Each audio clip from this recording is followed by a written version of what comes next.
À tantôt, en MP, quelqu'un me demande ce que je pense de la nouvelle mode du cleaner. Je dis, le quoi? Il me dit, ouais, le cleaner, ah, c'est ça, ça, ça, ça. Je vais un peu vérifier.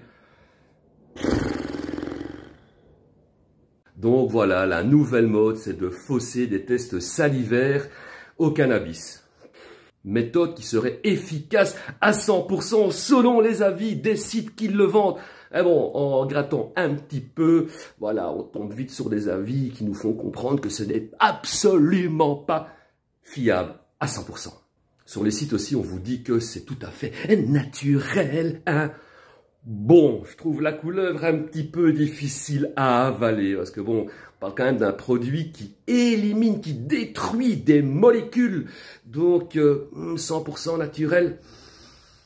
On va s'entendre quand même sur le terme 100% naturel, hein, les enfants. Et je trouve vraiment que c'est du grand n'importe quoi cette histoire, parce que c'est encourager les gens à prendre leur volant après avoir fumé un bon gros stick de cannabis.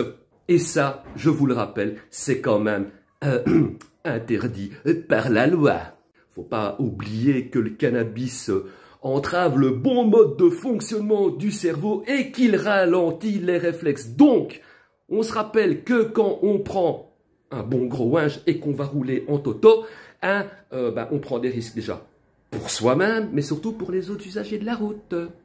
Bon, si quelqu'un se bouffe un platane tout seul comme un grand, bon, j'ai envie de dire, tant pis pour sa pomme, mais quand même, le risque, hein, c'est de se prendre un tampon avec un autre usager et de se retrouver dans une situation à la Pierre Palmade. Et là, évidemment, on va moins rigoler, hein.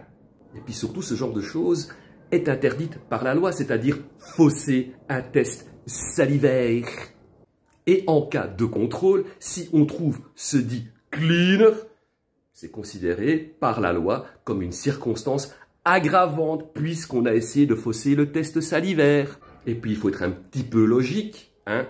Il y a un contrôle, vos yeux ils sont tout éclatés, mais le test salivaire est négatif. Mais le policier peut très bien décider de vous faire un petit test pipi, hein. Et là on fait quoi, hein?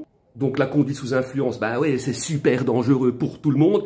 Et si vous faites coller, make it rain les amendes, hein, les gars. Alors pour mes amis français, là le risque c'est retrait de points, retrait de permis. En Belgique c'est d'office retrait de permis. Il y a une amende, voilà. Amende pour conduite sous influence, éventuellement pour possession de stupéfiants en fonction du pays où on se trouve.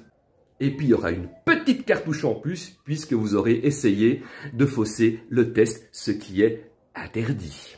Donc voilà, si vous fumez ou même si vous buvez, vous prenez pas le volant, hein, vous demandez à un pote qui est clean de vous raccompagner ou vous appelez un taxi ou un Uber ou un Hitch.